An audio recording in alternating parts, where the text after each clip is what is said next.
চলেছে শিলিগুড়ি জাংশনে। আজকে আমাদের জার্নি শুরু হচ্ছে। জার্নিটা হবে আমাদের জলদাপাড়ার ঘন জঙ্গলে। আর welcome back to my channel. তোমরা সবাই ভালো আছো তো? Good morning. Good morning. দেখা হচ্ছে জঙ্গলে। আজকে মাও আছে আমাদের সাথে। Good morning. আমরা যাচ্ছি জলদাপাড়ায়। Good morning. আমরা যাচ্ছি শিলিগুড়ি জাংশন থেকে জলদাপাড়া। ট্যুরিস্ট এক্সপ্রেস ধরে আমরা যাব। ট্যুরিস্ট এক্সপ্রেসে আমরা বুকিং করেছি চেয়ার কারে। চেয়ার কারে ভাড়া ছিল ওই 250 টাকা মতো করে পার হেড। তো 4টে সিট বুক করেছি। 7:45 টাইম। আমরা অনেক আর্লি এসে পৌঁছে গেছি, সবে 7:15 বাজে। দেখা যাক কেমন হয় আজকের এই জার্নি। এই ইঞ্জিনের নাম গজ প্রহরী। এই দেখো, এই পরে।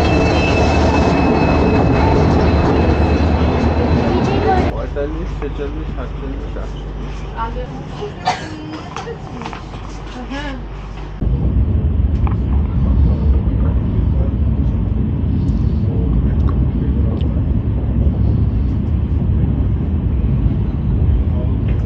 আমরা এখন ট্রেনে করে যাচ্ছি জলদাপাড়া ন্যাশনাল পার্কের উদ্দেশ্যে।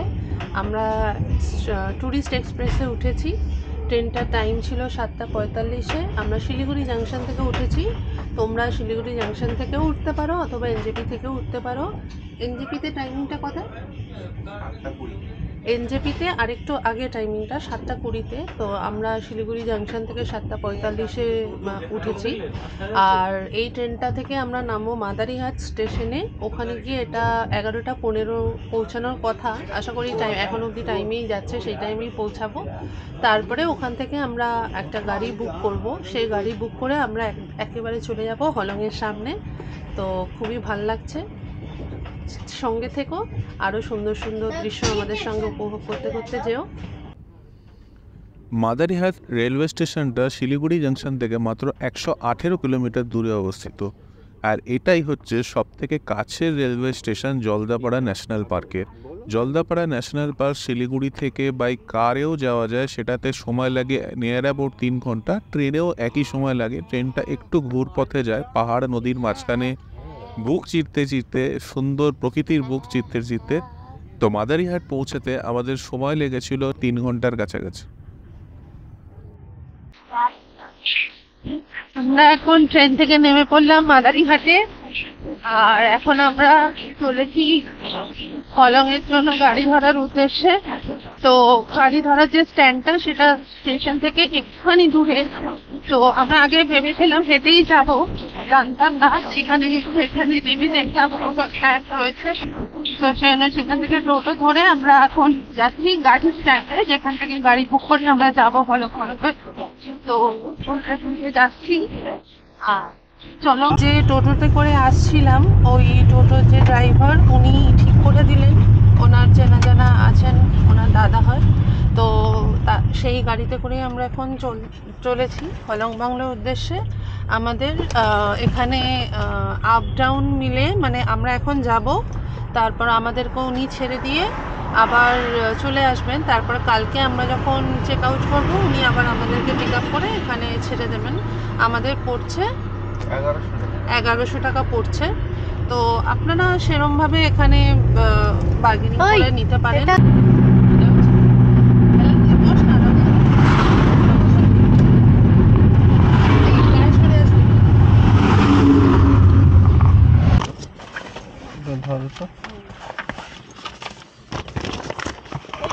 এইখানটায় আছে চিকেন।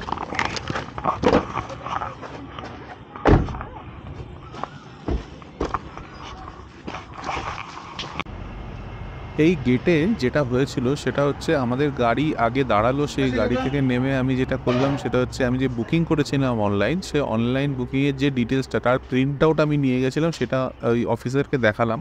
আর অবশ্যই আরেকবার বলি যে প্রিন্ট আউট নিয়ে গেছিলাম। তো অবশ্যই তোমরা যখন যাবে বুকিংয়ের প্রিন্ট আউট নিয়ে যাবে। একটা আইডি প্রুফ অবশ্যই লাগবে, যে কোনো একজনের, মানে যার নামে বুকিং আছে তার আইডি প্রুফ অবশ্যই লাগবে। সেই আইডি প্রুফ আমি নিয়ে গেছিলাম, একটা জেরক্সও নিয়ে গেছিলাম, প্লাস আমার অরিজিনাল নিয়ে গেছিলাম। রুমগুলোতে শুধুমাত্র 2 জনকে অ্যালাউ করে, আর এক্সট্রা 1 জনকে অ্যালাউ করে, সেটা আবার আলাদা করে পে করতে হয়। তো যখন তোমরা যাচ্ছ এই ভেবে যেও না যে 4 জন চলে গেলাম আর তাকে অ্যালাউ করে দেবে, এই গেটেই কিন্তু আটকে দেবে। বাংলো অবধি পৌঁছাতেই দেবে না, তো সেইগুলো খেয়াল রেখো। আর গাড়িরও ডকুমেন্টস ওখানে দেখাতে হয়। নিজেদের গাড়ি নিয়ে গেলে অবশ্যই ডকুমেন্টস সাথে গিয়ে দেখাতে হবে, ডকুমেন্টস না দেখালে গাড়ি নিয়ে ঢুকতে দেবে না। আমাদের যেহেতু লোকাল গাড়ি ছিল, যে ড্রাইভার ছিলেন উনি ওখানে মোটামুটি দেখলাম সবাইকে চেনে, সবাই ওনাকেও চেনে, তো আমাদের সেরকম একটা সমস্যা হয়নি ওখানে প্রবেশ করতে। জলদাপাড়া ন্যাশনাল পার্কের গেট দিয়ে আমাদের জার্নি শুরু হলো হলং বাংলোর উদ্দেশ্যে। হলং বাংলোটা হচ্ছে জলদাপাড়া ন্যাশনাল পার্কের এই গেট থেকে প্রায় 7 কিলোমিটার দূরে, যেটা যেতে আমাদের সময় লাগলো 45 মিনিট। তার কারণ হচ্ছে রাস্তা একদমই খারাপ ছিল। খারাপ থাকার কারণও ছিল সেটা হচ্ছে পোকামাকড়, সাপ এইগুলো যখন রাস্তা ক্রস করতে যায়, যদি এই ভাঙাচোরা রাস্তা না থাকে, পিচের ঢালাই করা সুন্দর রাস্তা থাকে, তারা এটা পার করতে পারে না। সেই কারণে এই রাস্তাটা কোনোদিনই পাকা হবে না, এরকম ভাঙাচোরাই থাকবে। এটা আমাদেরকে আমাদের ড্রাইভারই বললো।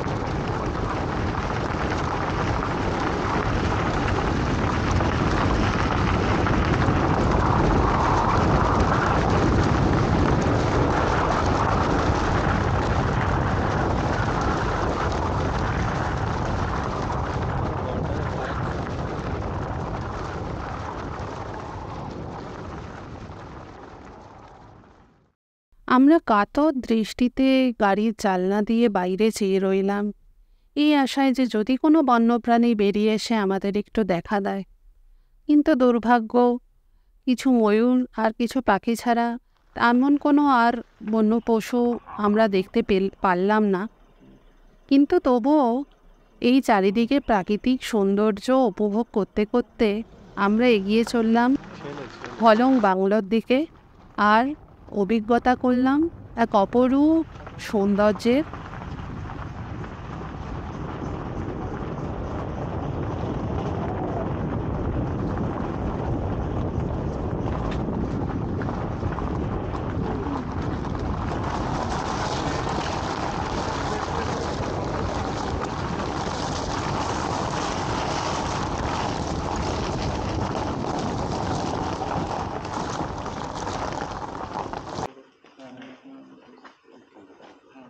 আমরা চলে এসেছি হলং বাংলোতে। আমাদের গাড়ি ভাড়া নিল 1100 টাকা আপ অ্যান্ড ডাউন। যারা তোমরা গাড়ি নিয়ে আসতে চাও, গাড়ি নিয়ে আসতে পারো, পার্কিং এর সুন্দর জায়গা আছে। আমাদের সামনের দিকের যে রুমগুলো, সামনে মানে ফ্রন্ট ফেসিং যে রুম, সেগুলো আমরা পেলাম না। তার কারণ হচ্ছে গতকাল থেকেই ওখানে মানে লোক এসে থাকছে, তারা চেক আউট করেনি। তো আমাদের পিছনের রুমগুলো আমরা পেলাম, কিছু করার নেই। যেখানে অ্যানিমেলস গুলো আসে সাধারণত, সে তার কাছাকাছি যাচ্ছি, বাট এখন কিছুই নেই, ফাঁকা।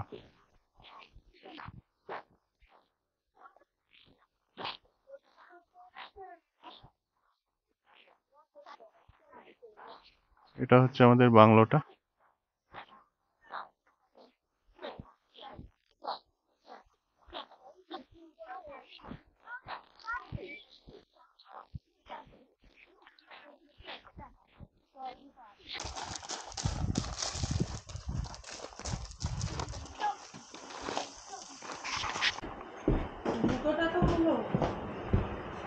আমরা আছি 7 নম্বর রুমে। রুমের নাম হচ্ছে পিকক। এখানে একটা বেড দিয়েছে, আর পিছনের দিকে হওয়ার জন্য কষ্ট পাচ্ছি।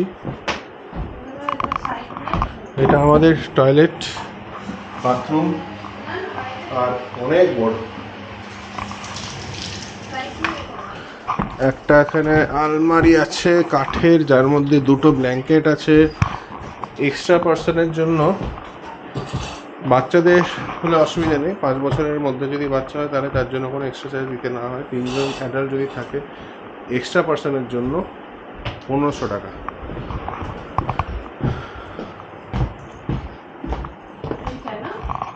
এটা হচ্ছে কমন রুম, যেখান থেকে আমরা দেখতে পাবো এই সল্ট পিটের জায়গাটা।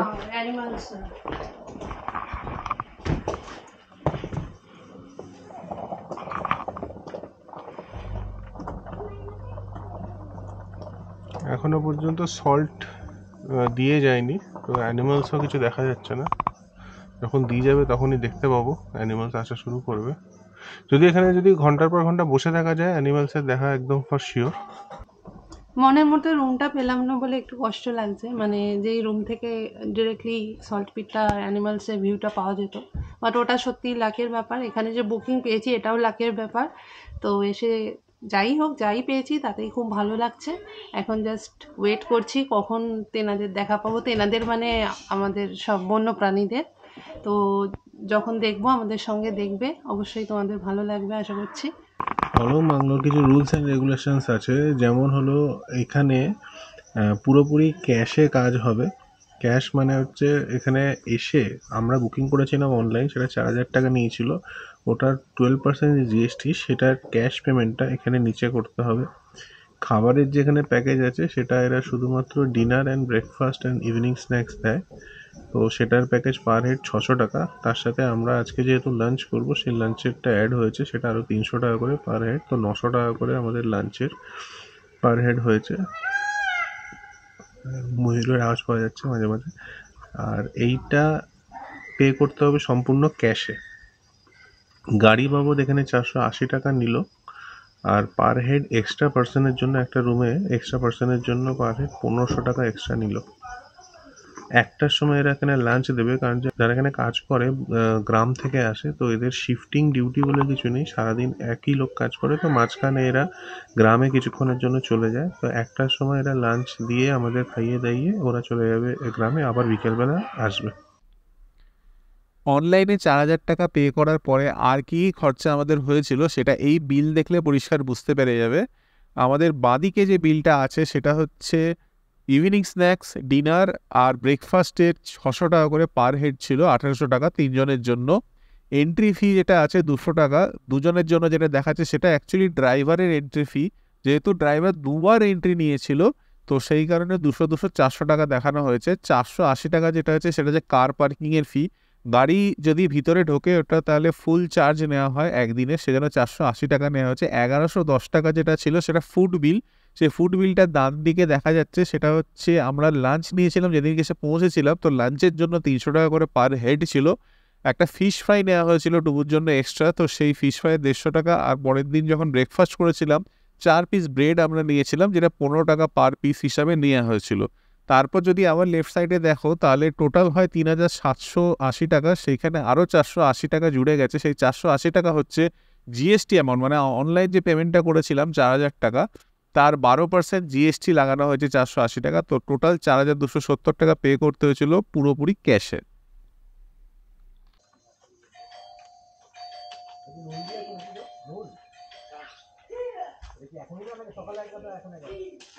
একটু আগেই সল্ট পিটে সল্ট ফেলে দিয়ে গেল একজন, ওই দূরে সাদা রঙের দেখা যাচ্ছে সল্ট ফেলে দিয়ে গেছে। আমার সাথে সাথে এই রিসর্টের বাংলোর আরও অনেক লোকজনই ওয়েট করছে কখন কোনো বন্যপ্রাণী আসবে। এখনো পর্যন্ত শুধুমাত্র ময়ূর দেখতে পেয়েছি কয়েকটা, এখানে ঘুরছিল ফিরছিল, একটু আগে উড়ে চলে গেল, যখন সল্ট ফেলতে গেলো তখন উড়ে চলে গেল। বাংলোর ভিতরের থেকে বেশি আমার এখানে এসে মনে হলো একটু বসে নিরিবিলিতে বসি আর কি।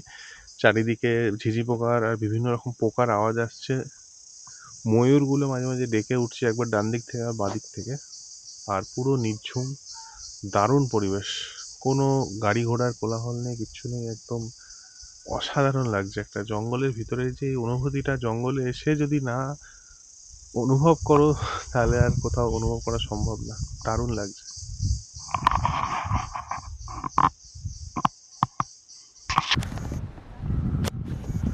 অনেকক্ষণ পরে একটা হরিণ দেখতে পেয়েছি।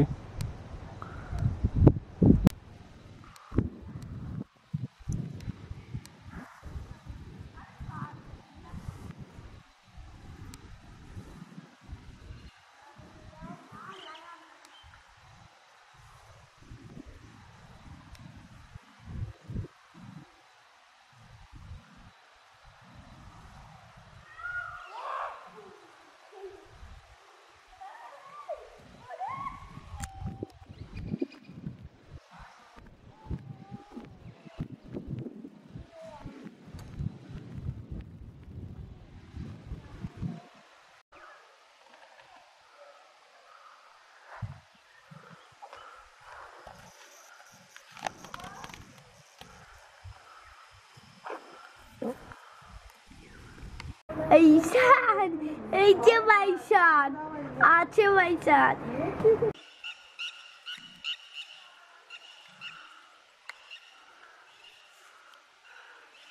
দুটো বাইসন এসে দাঁড়িয়ে আছে আর সাথে একটা ময়ূর।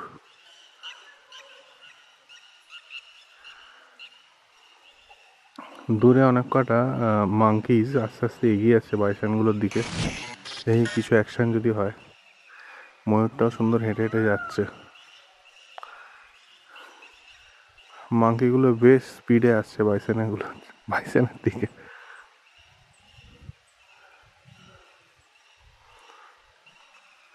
প্রায় 5-6টা মাঙ্কি আছে।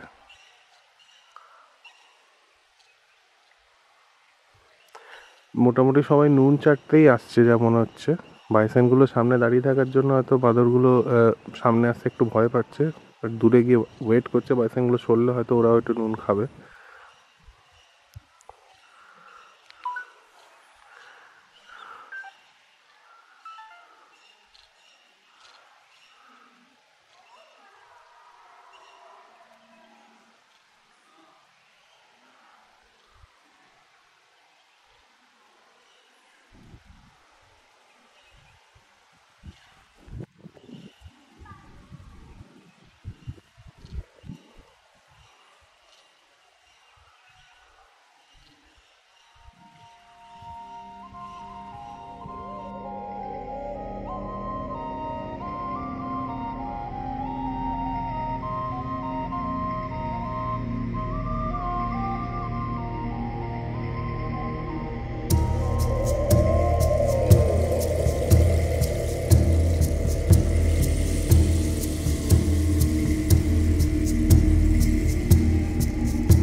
এলিফ্যান্ট সাফারির জন্য এখানে এসে দাঁড়াবে যখন তখন উঠে দেখে নেয়। আর ওয়াইল্ড এলিফ্যান্ট এখানে সেরকমটা আসে না। ওই লোকটা কি যাবো না। এটা কোথায় এসছো? এটাও তো একটা জায়গা। আমি খাওয়া, আমি ঝাল দেব না ভাজা খাবো। দেবে আলু ভাজা দেবে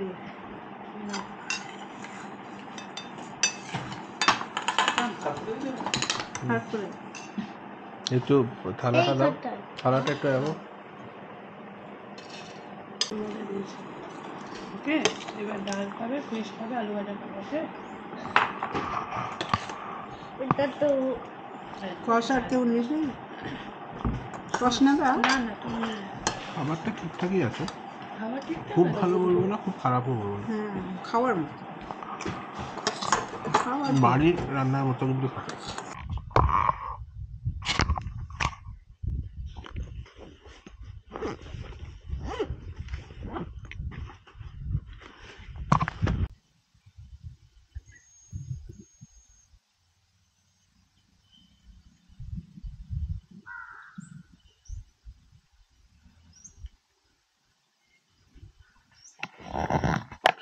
লাঞ্চ করে উঠেই চলে আসলাম আবার যেখানে বসেছিলাম। এখন আরো অনেক কটা বাইসন চলে এসছে দেখছি সামনে।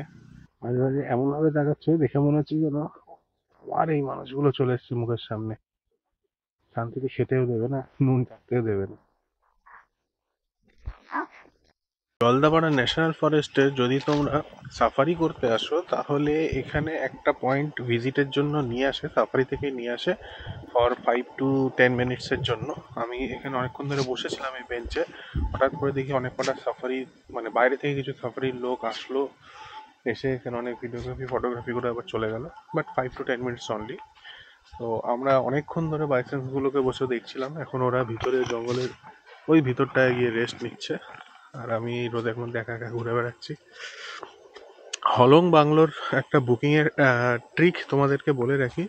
হলং বাংলোতে মাত্র 4টে রুম আছে, যে 4টে রুমে সাধারণ মানুষদের বুকিং দেওয়া হয়। আর সেই বুকিং নিতে গেলে একটুখানি কষ্টটা এরকম, যদি বুকিং করতে হয় 1 মাস আগে উইন্ডো খোলে মানে যদি ওয়েবসাইটে গিয়ে দেখো 1 মাস পরের যদি কোনো ডেট সিলেক্ট করো সেটা ইনঅ্যাক্টিভ হয়ে থাকবে। অ্যাক্টিভ যেটা আছে 1 মাসের মধ্যে যে ডেটসগুলো আছে সেই ডেটসগুলোই অ্যাক্টিভ থাকবে বুকিংয়ের জন্য। আমি জাস্ট এক্সাম্পল বলছি, যদি 1 মার্চ তোমাকে বুক করতে হয় হলং বাংলোর জন্য, তাহলে তোমাকে 1 ফেব্রুয়ারিতে রাত 12টার সময় খুলতে হবে ওয়েবসাইট আর বুকিং করতে হবে। জাস্ট লাইক মানে 11:55 বা 11:58 যদি তুমি 31শে জানুয়ারি লগ ইন করে বসে থাকো আর জাস্ট 12টা বাজলো তখনই যদি বুকিং করতে শুরু করো, তাহলে একটা চান্সেস থাকে পেয়ে যাওয়া টিকিট। না হলে কিন্তু টিকিট পাওয়া এখানে খুবই মুশকিল। 4টে মাত্র রুম থাকার জন্য রাশ মারাত্মক থাকে। আর যদি কোনো কারণে মিস হয় এরকম করতে করতে, তাহলে মাঝে মাঝে খুলে দেখতে হবে যে অ্যাভেলেবেল আছে কিনা। মাঝে মাঝে অ্যাভেলেবেল হয়ে যায়, তার পিছনে কারণ হচ্ছে অনেকেই বুকিং করে হয়তো না আসতে পারার কারণে ক্যান্সেল করে দেয়, তখন মাঝে মাঝে পাওয়া যায়, বাট সেটা সম্পূর্ণ লাক। তো হলং বাংলো থাকার জন্য এইটুকু একটু কষ্ট করতে হবে, হট করে বুকিং পাওয়া খুব টাফ। তো আমি এই ট্রিক্সটা করে বুক করেছিলাম। আমি টিকিটটা কেটেছিলাম নিয়ার অ্যাবাউট রাত 12:30 1টা নাগাদ। নেটওয়ার্কেরও অনেক প্রবলেম থাকে, তো সেটা একটু দেখে শুনে ভেবে চিন্তে করতে হবে। যদি বাংলোটা দেখো, এইখানে যে রুমটা আছে, এইখানে একটা রুম যেটা ফ্রন্ট সাইড, এইটা যেটা একটা কমন স্পেস যেটা সবাই ইউজ করতে পারে। এইটা আর একটা রুম যেটা ফ্রন্ট ফেসিং, মানে সামনে থেকে এই সল্ট পিটের জায়গাটা দেখা যায়।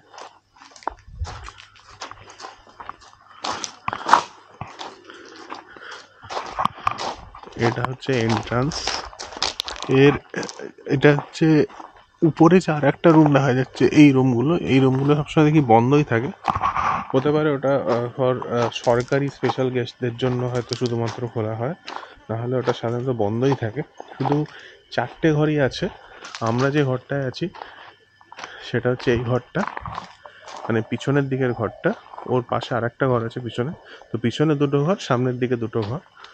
তো এরকম না যে খুব অসুবিধা হয়ে যাবে পিছনে ঘরে থাকলে, কারণ যে সন্ধ্যাবেলা এমনিও হয়ে গেলে বন জঙ্গলে কিছুই দেখা যায় না, অন্ধকার হয়ে যায়। আর সার্চ লাইট দিয়ে যেটা যখন দেখানো হয়, রাতের বেলা সার্চ লাইট দিয়ে দেখানো হয়, তখন সেটা কমন রুম থেকেই দেখানো হয়। হতে পারে যে ফ্রন্ট ফেসিং হলে দিনের বেলাটা যখন এই পশু আসছে তখন আমরা রুম থেকে দেখতে পারি, আর সেরকম বিশাল কিছু ডিফারেন্স আমার ফিল হয়। এই রুমগুলো মোটামুটি সবই একই রকম।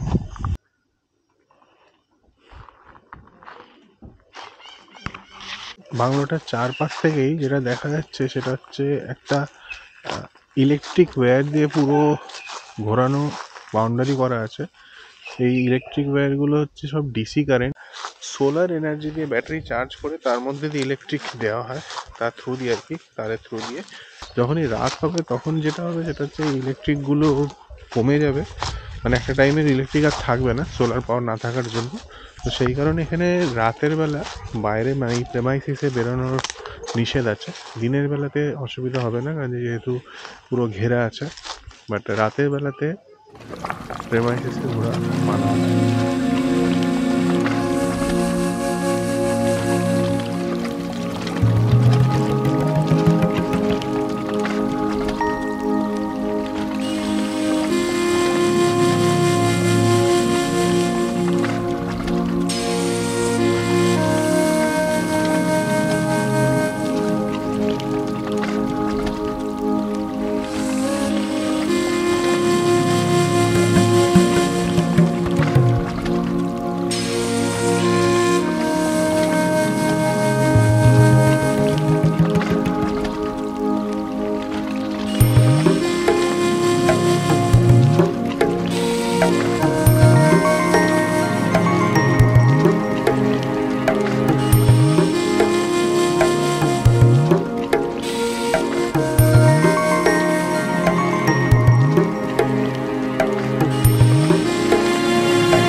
আমি প্রায় 2টো থেকে, এখন বাজে হচ্ছে 5:30 বেজে গেছে, 2টো থেকে 5:30 অবধি এইখানেই বসে আছি, বসে দেখছি বিভিন্ন রকমের পাখি, ময়ূর, বাইসন, ইভেন ময়ূর পেখম মেলে নাচছে, সেগুলোও দেখলাম, খুব ভালো লাগলো।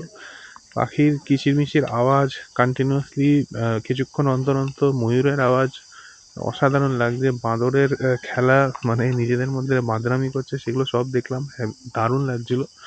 সন্ধে হয়ে গেছে এখন, আলো মানে সূর্য ডুবে গেছে, আলোটা আস্তে আস্তে কমছে। এই টাইমটা আমি যতদূর শুনেছি এখানে রাইনো আসে, সেটার ওয়েট করছি যদি দেখতে পাই। যদি নাও দেখতে পাই, রাতের বেলা এখানে আসে, রাইনো আসে, হাতি আসে, সেগুলো ওই সার্চ লাইট দিয়ে এখানকার যারা আছে স্টাফ তারা দেখিয়ে দেয়। তো আমরা ওয়েট করছি, তোমাদেরকেও দেখাবো দেখতে পেলে অবশ্যই। রাতের বেলায় যেরকম কথা ছিল সার্চ লাইট দিয়ে দেখানো হবে বন্যপ্রাণী, সেটা দেখানো শুরু হয়ে গেল। আধা ঘন্টা অন্তর অন্তর আমাদেরকে দেখানো হচ্ছিল সার্চ লাইট দিয়ে বিভিন্ন বন্যপ্রাণী। আমরা প্রায় রাত 9টা অবধি দেখেছিলাম এই বন্যপ্রাণীগুলো। সেই বন্যপ্রাণীগুলোর মধ্যে ছিল bison, barking deer, wild boar মানে বুনো শুয়োর, আর রাইনোসরাস মানে গন্ডার। জলদাপাড়া ন্যাশনাল ফরেস্টে সর্বমোট 400টা গন্ডার আছে। তো এখানে গন্ডারের দেখা পাওয়াটা অনিবার্য।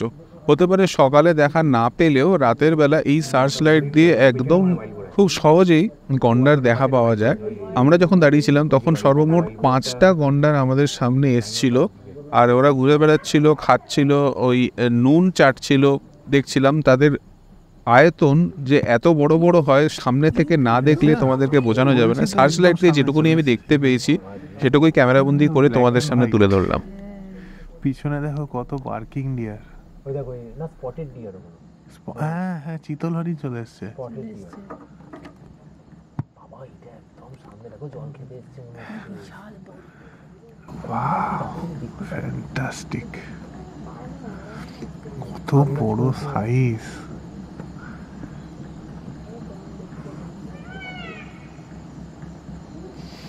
এটা জল খাবে মনে হচ্ছে সামনে এসে। জল থেকে উঠেছি তো, গায়ে এখনো লেগে আছে, জলে শুকোয়নি। বিউটিফুল। ডাকছে, শুনলে ডাকছে, ওই দেখো গর্জন করছে।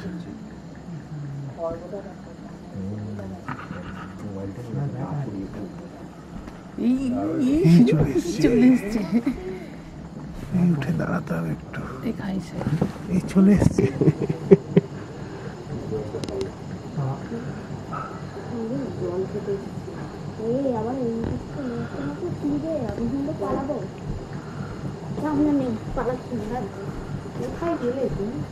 আমি এখান থেকে গাড়ি থেকে এইখানে জল খাবো। আমি আপার পকেট থেকে গাড়ির চাবি নিয়ে ও জানলা থেকে একদম সিঁড়ির কাছে চলে এসছে। জল খাচ্ছি।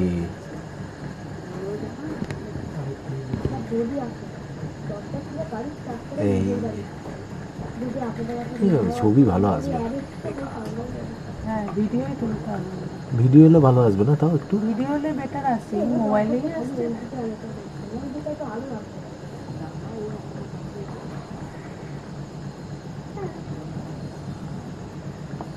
অনেকক্ষণ জল খাচ্ছে।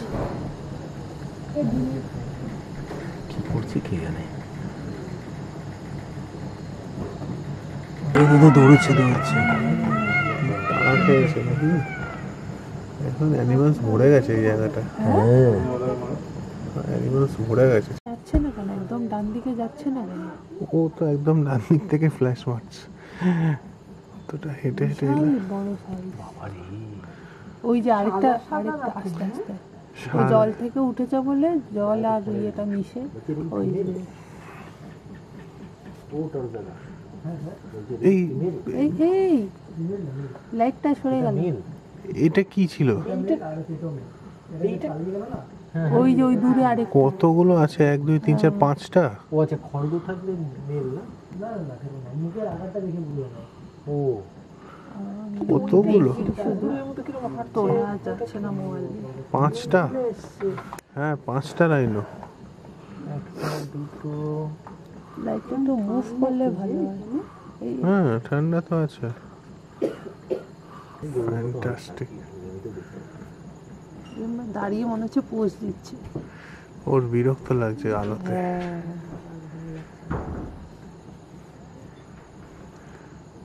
খেপে গেছে। একটু বাঁদিক করুন দাদা, কিছু যদি দেখে বাঁদিক বাঁদিক। হ্যাঁ আস্তে করে তো তাহলে টর্চ নিয়ে আসতে হবে, এবার থেকে দেখে তোমাদের কত ডিস্টার্ব করবে। এই তো ফাইট ফাইট। এটা ঠিক জঙ্গলের নিয়ম, হয় জঙ্গলের নিয়ম সেটাই। না না একদম একদমই, অ্যাকচুয়ালি ওদের তো ডিস্টার্ব করে না এটা নিয়ে। ফাইট বলছি তো বেনের কথা, আর এসে না দেখতে পেলেও মুশকিল। চলে আসলাম ডিনার করতে। ডিনারে আমাদের ছিল রুটি, সবজি, ডাল আর চিকেন। আর জন্য ছিল ডিম কারি আর স্যালাড। সবজি ও আচ্ছা, ভেজ একটা যেটা হয় এটাই তো। ওটা কিছু সমস্যা, চাবিটা ইম্পর্টেন্ট, ঘরে ঢুকতে পারবো না। বিশাল দারুণ না, কিন্তু ভালো খেতে, মানে খেয়ে কোনো কষ্ট কিছু হবে না, আর টেস্টিও আছে, ভালো খেতে, খাবার যথেষ্ট কোয়ালিটি। কেমন খেতে? টেস্টি।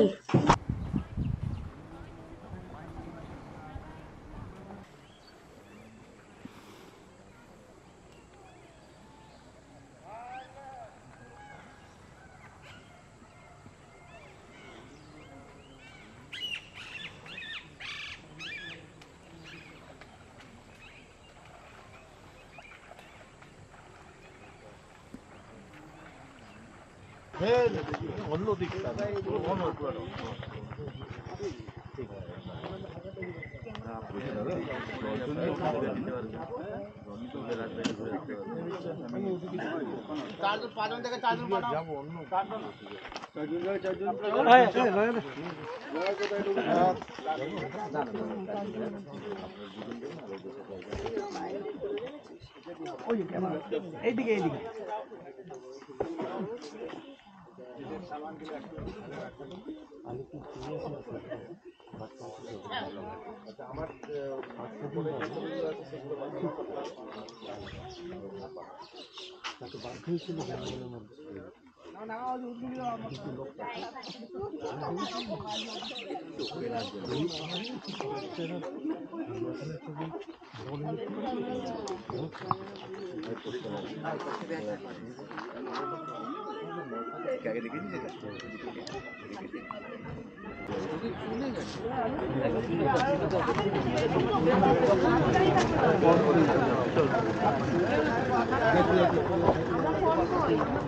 সকাল 7:30 বাজে আমি চলে আসলাম এই জায়গাটায়, যে সল্ট পিটের কাছে। এখানে দেখতে পেলাম কয়েকটা হাতির দল, মানে জঙ্গলি হাতি না, পোষ মানানো হাতি রাইডিংয়ে বেরিয়েছিল। সেই হাতিগুলোকেই দেখলাম, ভিডিও তুললাম। আর একটু সকালে আসার কথা ভেবেছিলাম, বাট দেরি হয়ে গেল। রাতে ঠিকঠাক করে ঘুম হয়নি। আসলে একটু ঠান্ডা, মানে ফ্যান চালালে ঠান্ডা লাগছে, ফ্যান বন্ধ করলে গরম লাগছে, এরকম একটা সিচুয়েশন ছিল। তো ঠিকঠাক করে ঘুম হয়নি, একটু লেট হয়ে গেল। এলিফ্যান্ট রাইড আমার আগেও 2-3 বার হয়ে গেছে বলে এলিফ্যান্ট রাইডটা যাইনি। আর আজকে আমরা যাচ্ছি চিলেপাতা ফরেস্টে, ওটা আর একটু পরে বেরোবো, সকাল 10টা নাগাদ বেরোবো। আর হলংয়ের যে ভিডিওটা আমি এখানেই এন্ড করবো, কারণ যে হলংয়ের ব্যাপারে যা যা ডিটেলস আছে এই ভিডিওটা তোমরা পেয়ে গেছো। তো ভিডিওটা যদি ভালো লেগে থাকে তাহলে অবশ্যই লাইক করো, সাবস্ক্রাইব করো আমার চ্যানেল। দেখা হবে নেক্সট জঙ্গলে, চিলেপাতার জঙ্গলে।